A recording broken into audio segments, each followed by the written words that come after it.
Hey, hi, good morning. I hope you are doing well. Yesterday, you might also what is it the match about DC and KKR. I told you the pitch would be really slow, and the team definitely winning the toss will be bowling first. As expected, KKR bowled first, and if you see in the overs 7 to 15, they perfectly applied the spin choke with the help of Varun Narayan and Ankur Roy. DC were till 10 overs, they were 87 for 3 or 4, if I am not wrong. Suppose that in the 11 to 15 overs, if you see, they were only 98. Just 15 runs they considered and they picked up very quick wickets. Also, I told you DC would definitely do this blunder. They won't play David Miller. Actually, David Miller should have been played, but instead of that, they made him to bench and they played any different player apart from David Miller, which is highly blunder committed by DC management. Also, if you check the second innings, when DC were ahead in 2 wickets, ideally in that situation, Lungi Engedi should have bowled. But instead, what they did, they brought Akshar Patel into the attack, considering there are two right-handers at the end. So the right-hander matchup with left-arm spinner would work, but unfortunately that too also failed. But in the end, Finn Allen, as I said, he is a kind of batsman who would demolish you when he keeps going. Same thing happened. He scored the fastest century for KKR, I think after Brendan McCullum, if I'm not wrong. But he played really well and took KKR home. So now KKR also in a good position to cruise towards the playoff spot. And DC's playoff journey, I think it is about to end. Even though if they win other matches also, it would be like a tussle between the other teams, like playing a musical chair for one or two position. So let's see what's going to happen. Coming to today's match, this match is between Rajasthan Royals and I think Gujarat Titans. Yeah, Rajasthan Royals and Gujarat Titans, and the match will be played in Jaipur Sawan Mind Singh Stadium. To let you know about the stadium, you saw previous match also. Rajasthan lost, I think, in the same stadium, whether batting or chasing, and also one more match also they lost, I think. So the history of the stadium is whoever wins the toss would like to chase first, because considering the ground dimensions, also it's a big boundary ground where the square boundaries are too big, and whenever the team winning the toss, they would like to bowl first, because that pitch here it would be definitely a good batting assistance wicket. Also for the pace bowlers, there would be some bounce carry in the first 6 overs. Suppose that once the game starts progressing, it would become easy for batters. Also, one more thing here we need to keep in mind is a dew factor. Since this is a hot and humid condition, I hope dew won't be playing a much role. We have to see post 8 or 8:30 whether how much amount of dew is getting settled. Also, based on this dew factor only, the captains would be choosing either to bowl or feed. But here, as I said, the score, whatever the team batting first or batting second, if they bat first in the first 6 overs, just set a basic platform like scoring in the power play 70 or 71 runs just for of one loss of 1 wicket. And in the seventh to 10th overs, it's like kind of a pinch accelerator. Just try to increase your scoring rate by 40 or 45 runs and make it to 100 or 105. And the critical part comes in the 11 to 15 overs. Here only most of the teams would do a blunder saying I have very good score posted on the board, let me accelerate, and they will try to lose wickets. So the crucial part would be the 11 to 15 overs. You shouldn't lose as many wickets. Keep some wickets in your hand so that in the 16 to 20 overs you can accelerate and make the score around to 210 or 215, which should be an average score. Apart from the average score, if you score around 210 or 225, and the second innings, if you bowl well, like bowl well in the sense the seamers should hit the length hard, like the proper off stump length between the 6 to 8 meters, making the ball seam towards the batsman and bowling correctly according to the conditions. Use the ground dimensions well. Since this is a big ground, ideally spinners they would use try wanted to use the big dimensions, making the batsman go harder and hit the big areas and end up in catch or some. So use the conditions well, play well, and definitely you can win this match. Also, in the chasing perspective, also the same template. You need to score very good in the power play, set the base in the 7 to 10 overs. Don't lose any wickets in 11 to 15 overs. And in the end, then 16 to 20 would be a very good phase where you would be end up chasing only 50 or 45 runs. That would be very good. So the teams when it comes to Rajasthan perspective, it would be ideally Vaibhav Suryavanshi will open with Yashasvi Jaiswal. And moreover, I want Rajasthan Royals to play Shimran Hetmeyer instead of Dhruv Jurel. The reason why I insist Shimran Hetmeyer in place of Dhruv Jurel is a classy player. He will be playing easily ground shots, everything in a classical way. But in that number three, you need a batsman who can accelerate as well as who can play the defensive role.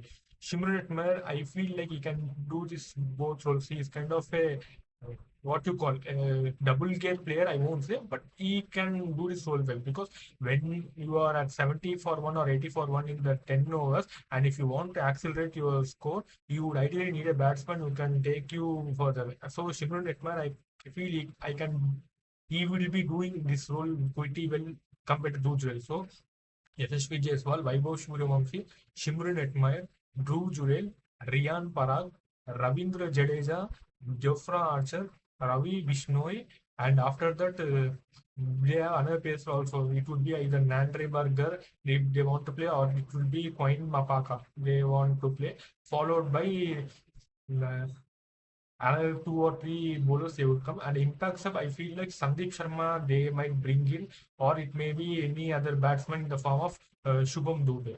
So this would be the Rajasthan Royals team. GT, as I said, GT's main problem here is only the top three batsmen are keep on scoring every matches. If you see, it would be either Sai Sudarshan would be doing the scoring or Josh Butler. Sometimes Shubman Gill just score. So GT is really reliant on the top three. If the top three fails, like in within the power play, the Rajasthan Royals managed to pick up 2 or 3 wickets, then it would be like of pulling pins where the 9 pins start to fall automatically, or it's kind of a domino where if there is one tilt happens, the entire domino is collapsing. Like that is the batting order. So GT's problem is the batting top three, highly reliant. So it would be ideally a Shubman Gill opening with Sai Sudarshan followed by Jas Butler, and the number four spot will be crucial because they would definitely play Washington Sundar. The main reason is if you compare in the opposite team Rajasthan Royals, Vaibhav Suryavanshi, Yashasvi Jaiswal, Simran Hetmeyer if he plays at number three, all three left-handers. So ideally the teams will be going with the matchups of left-hand batsman, right arm off spinner to a good matchup. But I am a person who don't believe in this kind of matchup because I have seen in many matches, even Kunal Pandya picked the left-hander batsman, or even Akil Hosen also made left-hand batsman out many times. It's not like left-handed batsman, right-hand bowler should bowl, right-hand batsman, left-hand bowler. That matchup won't work. If you properly bowl according to your plans and your skill, you can take the wicket. So number four would be Washington Sundar. After Washington Sundar, they can play either another batsman, but it might be Shah Rukh Khan or someone else, or next followed by Rashid Khan. After Rashid Khan, it would be like Kagiso Rabada, Mohammad Siraj, Manav Suttar, and Rahul Tewatia. Ideally, their impact sub, it would be either Sai Kishore or Prasidh Krishna, depending upon the situation. They may include. Apart from this, if you come to the verdict of the match, ideally, like I said, team winning the toss, they would love to chase first and for it to be a smooth sailing game. But what I insist is just try to break this jinx. Bat first, score around 225 or 230. The second innings, bowl well, and you can win this match. Anyone would be saying your GT only because GT are coming back after 2 or 3 consecutive wins, so everyone would be tilting towards GT. But I feel like Rajasthan Royals may upset GT. The main reason is comparing if Vaibhav Suryavanshi and Yashasvi Jaiswal gets a good start in the power play, then it would be very, very hard to stop them. And moreover, Jofra Archer is the key bowler because what I feel like in many IPLs, your most Shubman Gill's weakness is most of the pace bowlers, what they are trying to do, they are trying to target his body in the middle and off region, bowling a short ball or just outside off stump, so that whenever he sees that length, his eyes started to lit up and he get blue. And when he tries to hit over the mid wicket or when he tries to play a pull shot, either it would be carrying to the mid wicket region or in the deep square leg or in the third man region or inside the circle. So mostly the Rajasthan Royals would have seen this and they would be going to plan. Whenever they're going bowling to Shubman Gill, they would be keeping a short mid wicket and the fielder in the deep on leg side and in the off side, inner ring cover. And Jeffrey Archer's plan would be ideally bowling the good length ball landing on the seam, make Shubman Gill to play that shot and pick his wicket. Similar way for Josh Butler also. He was seen some concern having with the foot movement, and I hope he has rectified it. But definitely the battle between Shubman Gill, Jeffrey Archer, and Josh Butler would be ideal. So, like what I said, I mean to say, see, Jeffrey Archer should bowl like this. This is the ball you consider. He should bowl in such a way like his wrist would be locked like this. If you see like this closer, lock the wrist. And whenever he releases the ball, he would be releasing like this with the wrist. If he does that, the ball automatically will be landing on the seam. If you bowl in the particular off stump length, which is 6 meters or 8 meters, it would pitch on the seam, and we don't know whether it would go towards offside or towards the leg side. This kind of bowling only Mohammad Shami was also in seam bowling, landing on the seam uprightly, not swinging the ball. See, the difference between seam bowling and swing bowling is seamers, what they do, they would lock the wrist like this, and whenever they release, the wrist only they will tilt like this. It just will come like this instead of using the fingers.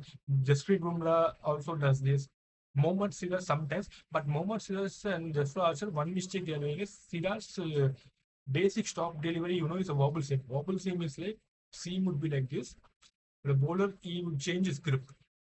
When he bowls like this now, the ball instead of landing on the straight seam, it would be wobbling like this, like this, like this, like a snake in the air. So we don't know when it pitches on the seam, it may go in different direction. When it lands on the leather, it would seam up.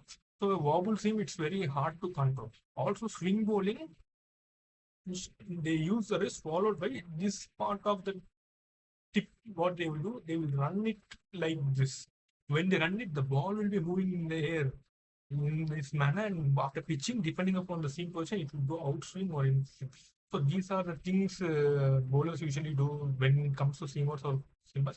What I urge Jeffrey Archer is stick to your basics. Bowl the seam bowling for Shubman Gill or Josh Butler. Keep landing on the top stump area on the seam. Target the batsman's weakness.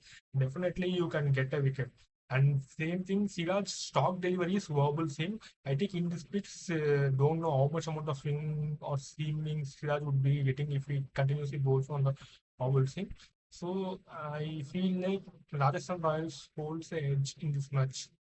I hope you enjoyed this video. If you have any feedback, do let me know so that I can correct in the future upcoming videos.